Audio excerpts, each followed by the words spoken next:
Hey, it's Sean from the Commander's Brew, Ratadabric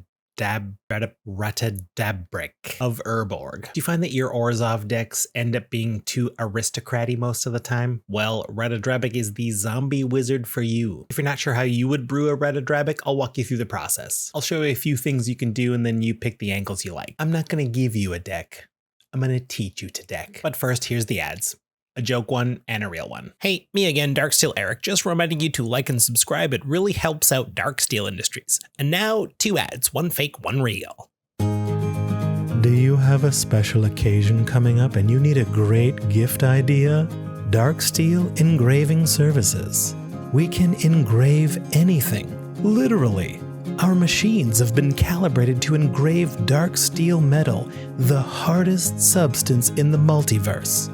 So we can certainly handle anything you send us. Anything you send us to be engraved cannot be guaranteed because our machines might grind it into paste because they're so strong. And now the real ad from the Wizard's Tower.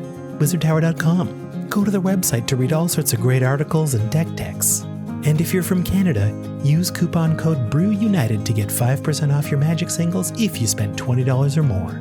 That's a strong deal. Back to the show. So what's this guy all about? Ratadrabik. Nice price, not too expensive, 3/3, decent. Dies to bolt, but ward 2, so that bolt costs 3. Obviously, the bulk of the ability centers around legendary creatures dying, so how many legendaries are in Orzhov colors? 339. Even if 75% of them are unplayable, that still leaves 84 cards. 84.75 technically. Who's that 0.75? I don't know, Prismatic Piper. So when that legendary dies, we get a 2/2 zombie version of it. If it's got ETBs, we'll trigger them again. And if it doesn't have an ETB, it's still around doing stuff. So we're looking for abilities more than we want stats. The token's even non-legendary, so we could copy it. Anointed Procession is really the only way though, so if you got it, run it. But that also means if we can bring the legendary back and then have it die again, we'll get a second 2/2 zombie copy of that token. It doesn't actually exile. That's why we can bring it back. I missed that the first time. Most of these effects usually exile the thing out of the graveyard, but we can keep bringing it back over and over. So okay, let's get brewing. First thing I want to talk about are some generally good includes that I think any Ratadrabik deck will probably want. Relic of Legends and Honor Worn Shaku are great mana rocks that will really leverage the number of legendaries we plan on running. I've always loved Cauldron of Souls as a bit of a board wipe insurance, but even if we're planning on sacking a couple of creatures every turn to get those zombie versions, I think this is worth running. Remember, when those creatures come back, when they die again with Ratadrabik around, they'll make another 2/2 zombie versions.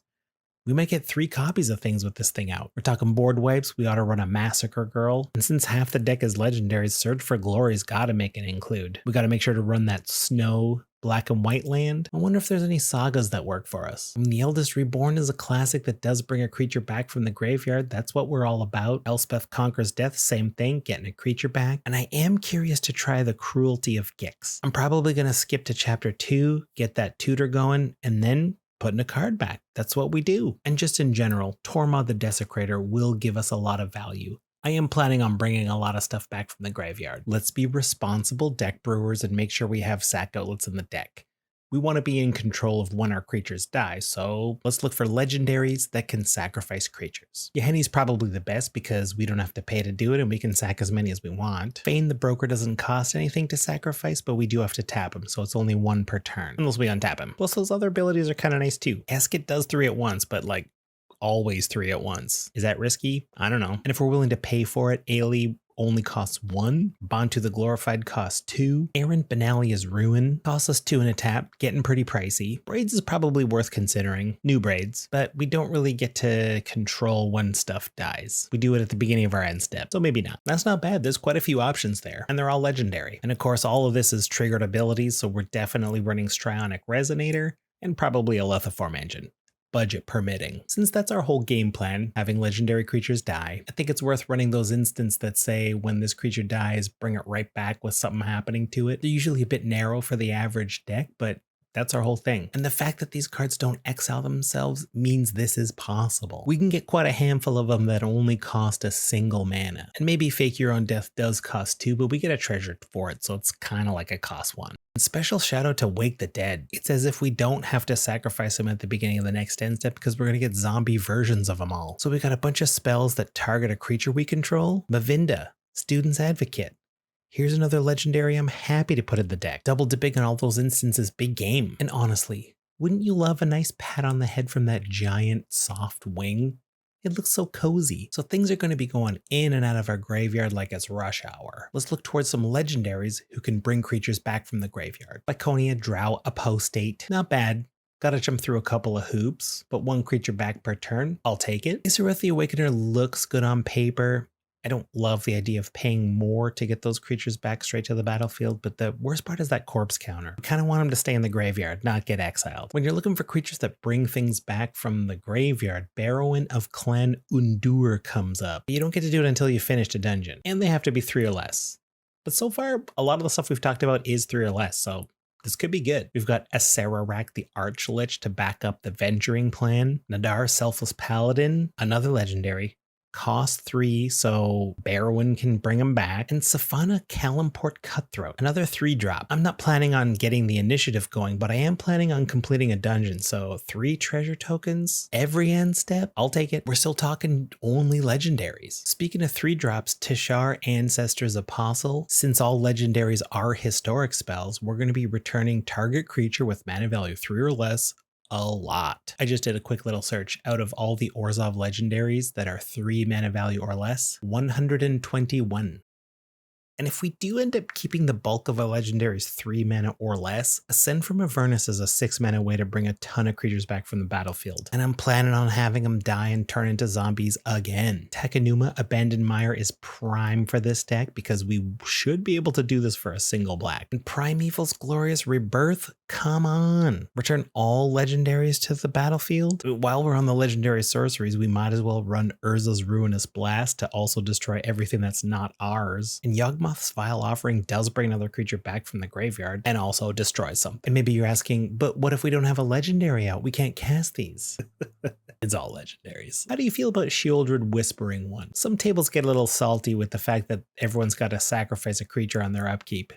Except for us, we're bringing one back. And our deck is setting ourselves up to make sure our creatures are pretty resilient.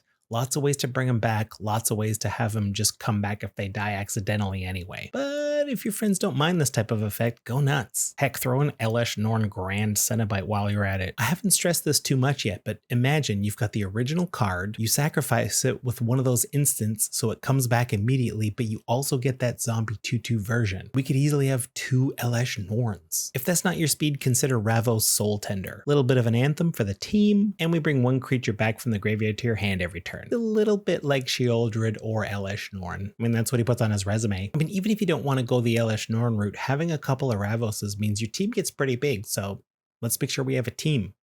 How wide can we go using legendaries? Pretty wide. Elenda the Dusk Rose is without question an MVP of the deck. Creatures are going to be dying all over the place. When she dies, we're going to make a ton of vampire creature tokens with lifelink, but also that 2/2 zombie that also gets bigger, that also makes a bunch of vampires when that one dies. Even something like Thelyss Reverent Medium. You got to imagine it's certainly possible we can have 2 versions of this on the battlefield. Let's say we make 1 token.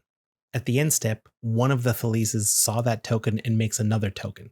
But the other Thelyss saw 2 tokens. That one makes 2. We've got 4 tokens for 1. Teysa Orzhov Scion. Whenever our black creatures die, we make a spirit token. I'd have to check the mix of colors, but may I remind you, the battlefield to graveyard is rush hour in this deck. And an extra special shout out to Edgar Charmed Groom. Not only does he pump up our vampires, but when he dies, we get 2 things. We get the 2/2 zombie version of this card, but he also flips into his coffin. And when this one flips back, the zombie isn't legendary, so we got 2 Edgars sticking around. Anyone else think it's weird that a character turns into a coffin? Doesn't that mean that Edgar is the coffin? Pretty good hiding place, if you ask me. Not only is Ghoul Caller Gisa a nice sack outlet, but she's also something that can go wide. especially if we have a ton of power on the board. And don't forget, all our zombies have vigilance. Okay, quick sidebar. Gisa Glorious Resurrector. I'm not a huge fan of cards that turn off our opponent's graveyards. My philosophy is I want people to play the game. But maybe Giza isn't so bad because those creatures do come back to the battlefield as decayed and they can die again and then they'll go back to the graveyard. So it's not like our opponents don't get to use the graveyard. We're just going to borrow their stuff first. That seems pretty fair. And then there's Liesa Forgotten Archangel. Couldn't be more perfect for the deck. I almost wish it didn't hose opponents' graveyards. I'd feel better about playing. And take a look at Ellen Harbry's Busybody. I imagine we'll be making at least one token from Ratadrabik every turn, but there's the potential to make like 10. Yes, please, I'll look at 10 cards and pick one. Oh, and P.S. Who are you? Where did you come from? There are too many sets coming out. If we're going super wide, we want to have some protection. So Unbreakable Formation is one of the ways we can do that, but also gives the team an extra boost if we want to swing. And then if we're going wide already, might as well run Whisper Blood Liturgist, another sack outlet, and we get creatures back. And if we are going this wide, let's look for more anthems on legendaries. I already told you about Ravos and Nadar Selfless Paladin if we want to go with the dungeon package, but I do think Minthara Merciless Soul will add up pretty quick. Permanents we control will be leaving the battlefield and we will be getting a bunch of experience. Even with just one, I think she's worth it. Just as an FYI, the only way we can get experience counters with this color combination is with Daxos the Returned. But is Daxos worth it if it's just Daxos and Minthara? I mean, I'm definitely running Lurrus of the Dream Den because I want to bring stuff back. And of course, if I'm running Lurrus, I'm going to be running Kaya's Ghost form. That's perfect for what we're going to do. Same with Angelic Renewal. If we can cast those enchantments a couple of times, I wonder. It's only one card slot. Maybe. Arvad the Cursed is an interesting one. We plan on going pretty wide, so none of those tokens are legendary, and that 2/2 zombie that Ratadrabik makes also isn't legendary. So maybe Arvad doesn't do enough. Maybe. I'm really only just starting to scratch the surface here. There's some awesome legendaries that I would want to put in the deck that don't really fit in a main category. I'm going to give you a bunch of quick hits. You make room for them if you can. And just to save us some time, imagine that after I read each one, it cuts back to me doing this. Athreos, God of Passage. On top of all the shenanigans by making copies, our opponents are in that awful position to either just give things back to us so we can cast it again or just pay 3 life. Kambal, Consul of Allocation. Imagine sacking this and bringing it back and also having a zombie version. That's a ton of life. Rena the Demagogue. Another creature that's good on their own, but if we can get 2 copies of this out, incredible. Nashi Boon Sage's Scion is super tempting too. I love playing with other people's cards, but we might hit a legendary in their deck, in which case we get to do the thing where we turn it into a 2/2 zombie. Even Virtus the Veiled seems pretty cool. They have to block it. We're going to make more copies of it. We're going to bring it back. And if they don't, they're going to lose a ton of life. It's almost like there's too much going on. Do we need to focus in on some sort of angle? Here's a couple of angles. We could definitely go with some sort of vampire theme. I mean, I've already talked about Edgar Charmed Groom. We could make room for Vito, Thorn of the Dusk Rose. This guy's a win condition by himself if your board's wide enough. Yeah, Henny's a vampire. He's in. If we're going wide, drawing a Liberator of Malakir just makes the team even bigger. And vampire or not, you got to consider Asterion the Decadent. Again, keep in mind, we can get this plus the 2/2 zombie version of this. If you did 10 to a player, the first Asterion would make them lose another 10, but the second one would see that they lost 20 and would make them lose another 20. That's 40 life. Honestly, they're all just good legendaries that fit the deck. You don't even have to go for a vampire theme. You want to control the board a little bit more?